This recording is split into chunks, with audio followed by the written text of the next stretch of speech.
성경 한번 찾아보시겠습니다. 고린도전서 10장입니다. 13절.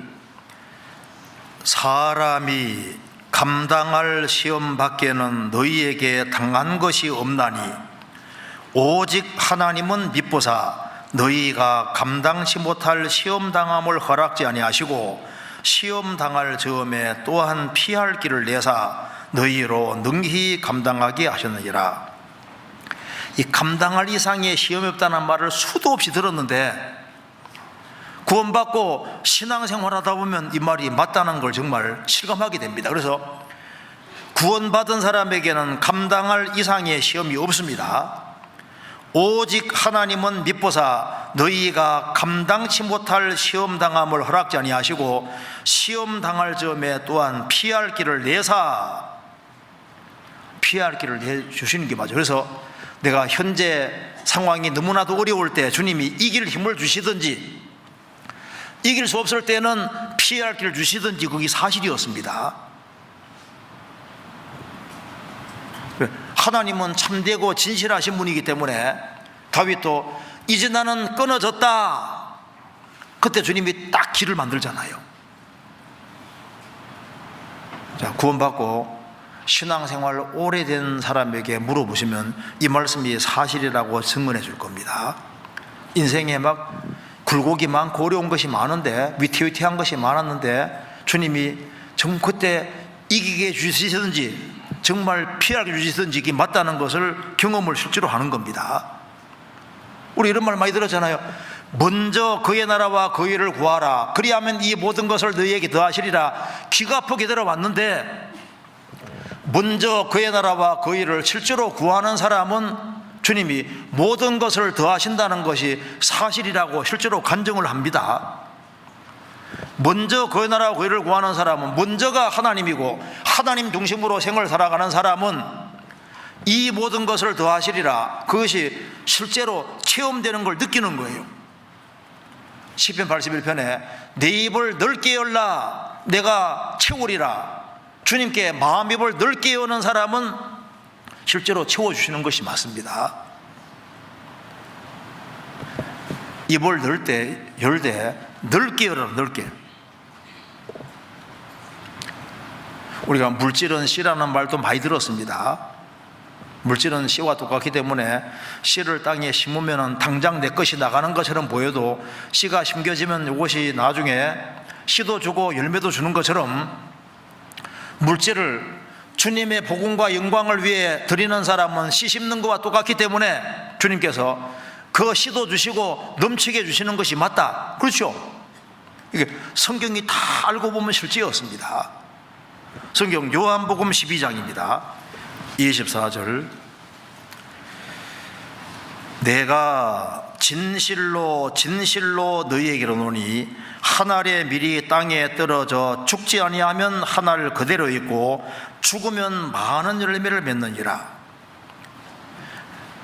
밀알이 그냥 공중에 이렇게 매달아 놓으면 항상 한 알 그대로 있는데 이 땅에 심기면은 열매를 많이 맺는 것처럼 크리스찬이 이기적이 되지 아니하고 자기 십자가를 지고 정말 희생하고 수고하고 하나님 말씀을 따라서 순종하고 죽는 길을 택하면은 실제로 많은 열매 맺힌다는 말이 맞잖아요.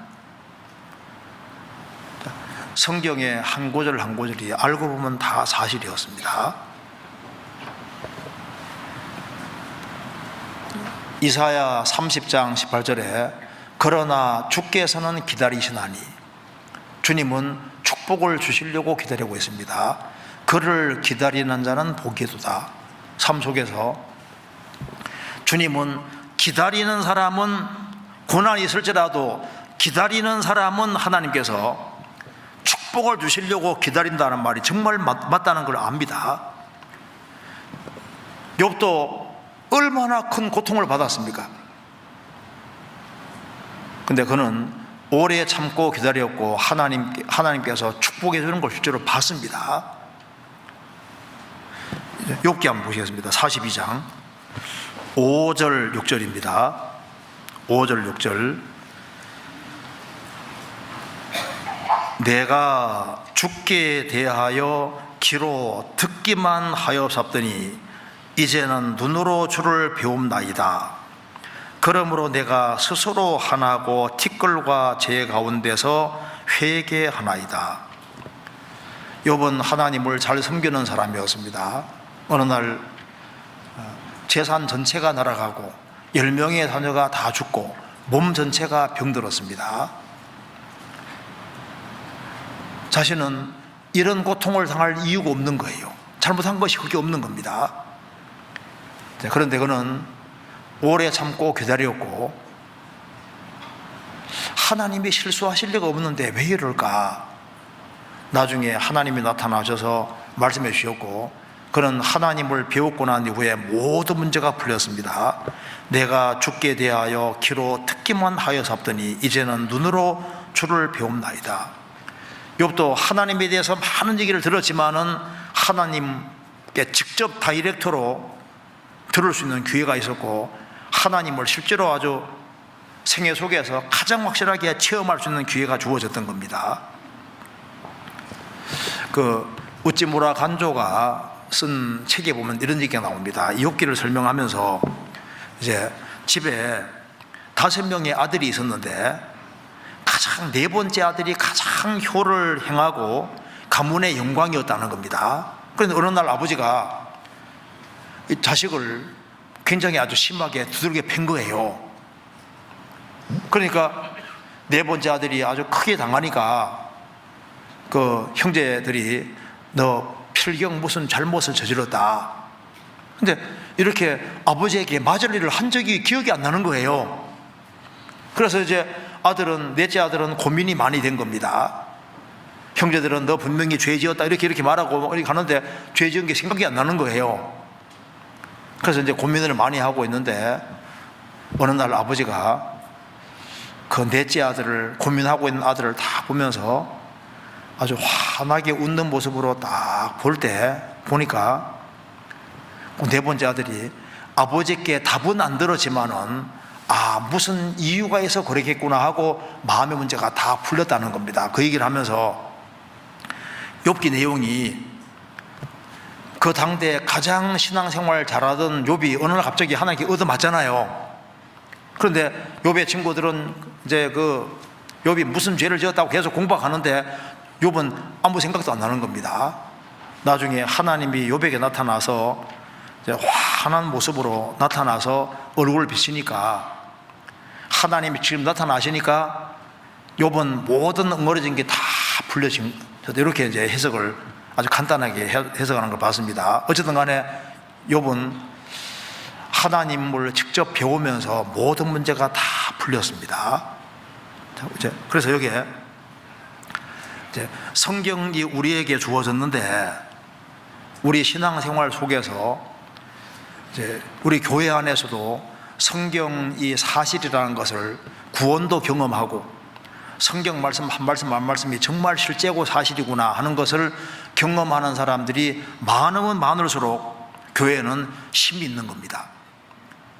이스라엘이 출애굽해서 가나안 땅 정복할 때 여호수아와 같이 가나안 땅 정복할 때 힘을 합쳤던 그런 장로들, 어른들이 살아있을 때 그들은 하나님을 경험하고 섬겼기 때문에 그때는 힘이 있었던 거예요.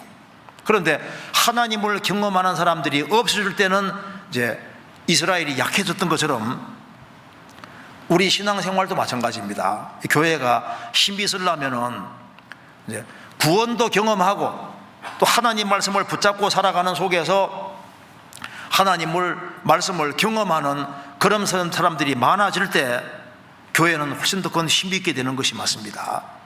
그래서 자기가 신앙의 체험이 있는 사람은 자기 신앙을 더 견고하게 할 수가 있습니다. 다윗은 사자와 곰을 이긴 경험이 있기 때문에 그 경험이 있으니까 골리앗 앞에 나아가서도 이기잖아요. 그런 하나님을 생활 속에서 체험했기 때문에 다윗에게 제일 힘들 때는 압살롬 반역입니다. 아들이 반역할 때, 아들이 치밀하게 계획 세워서 반역을 할 때 맨발로 다윗이 도망하는 시대 갔을 때 제일 힘든 겁니다. 그런데 그런 힘든 상황 속에서도 그 그가 다시 일어날 수 있었던 것은 하나님이 곤란 중에 자기를 너그럽게 하시고 곤란 중에 자기를 건져주신 것을 경험해왔기 때문에, 과거의 경험이 있었기 때문에 현재는 제일 어렵지만은 과거 경험에 비추어서 하나님 도와주신 것이 믿어지니까 이런 어려움도 이겨나가고 결국은 다시 왕위의 복직이 되잖아요. 우리가 신앙생활하는 속에서 경험이 있을 때, 돌발 상황이 있을 때 크게 당황하지 않고 또 슬기롭게 이겨나갈 수도 있는 겁니다. 그 경험이라는 게 중요한 겁니다. 그래서 경험이 있을 때 우리가 자기가 경험한 것이 있으면은 다른 사람을 위로자도 될 수 있고, 다른 사람에게 용기도 줄 수 있고, 다른 사람 위로도 할 수 있고, 힘을 줄 수도 있는 거예요. 내가 곤란을 하나님의 도우심으로 이겨나간 경험이 있으면은 또 다른 곤란한 사람을 또 도울 수가 있는 겁니다.